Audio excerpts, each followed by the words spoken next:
And so you're planning this movie about Elvis Presley, and then suddenly it dawns on you, oh my God, I've got to cast someone as Elvis Presley. So tell us what you were looking for, and then I want to know a little bit about your early conversations with Austin and what that process was like. Well, look, I've made a few films, and there's a casting process, but there's never been anything even vaguely approaching this.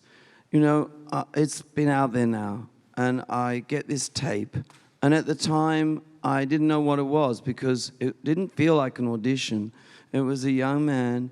I remember him in a bathrobe. I also seem to think he was playing a white piano, but you've seen my films. I heighten them a little bit, but he was in a flood of tears, and it was emotional to look at. I was just moved by it, so I said, I must see him.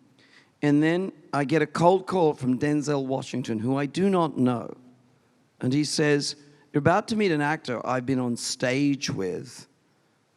You will not believe this young man's work ethic. There is just no minute he won't give to the art." And then I met with Austin, and all I really remember was that when Oz came in from the get-go, at that moment, by the way, I decided that we had to replace all the early Elvis voice because you couldn't use the recordings. So someone had to sing it. And I thought, well, we'll get a voice impersonator. And I said to Oz, do you think you could bring a song in? And he brings a song in, and he plays it. I said, do you sing? He said, I think to my then partner, or my friend, and my mother. And I said, well, do you think you do one of the numbers? He does the number. I'm like, what? And in fact, I just had to put out an early screen test on TikTok to prove that Austin is actually singing all the early Elvis. And the crazy thing is that some of the family members didn't know.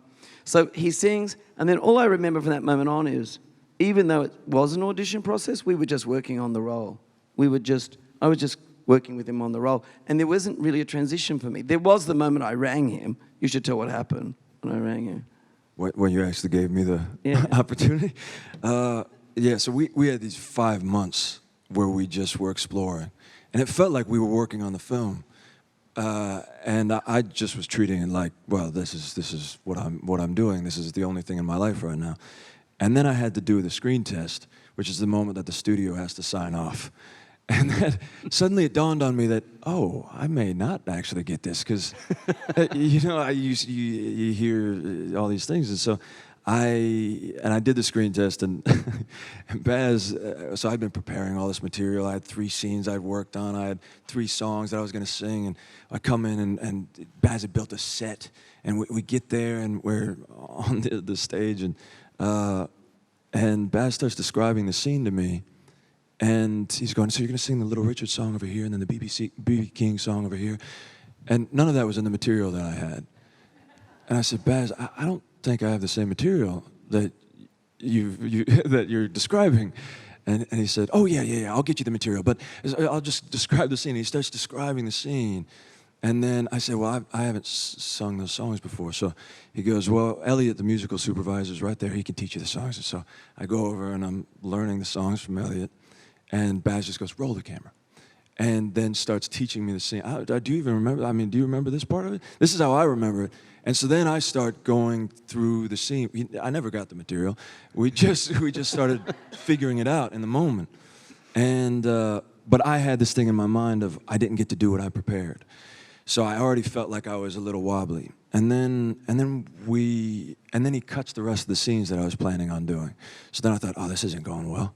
And then he goes in, and he told me to do 1 minute of Suspicious Minds. He said, just this one specific minute of Suspicious Minds. That's an easy song. Yeah. And they made a jumpsuit and everything, and I put sideburns on and the wig and everything, and I go in. Thankfully, I'd spent weeks just out of terror working on all of Suspicious Minds. And then Baz goes, all right, so I'm going to call you out from behind the curtain, and then you just go into Suspicious Minds. So I realized, we weren't ever going to do just that 1 minute. And so I thankfully had prepared the whole thing. And then so we go into all of Suspicious Minds. And then he goes, all right, we got to change your jumpsuit. We're going to go immediately into this press conference that I also didn't know we were doing that day. He'd written up on cue cards the answers.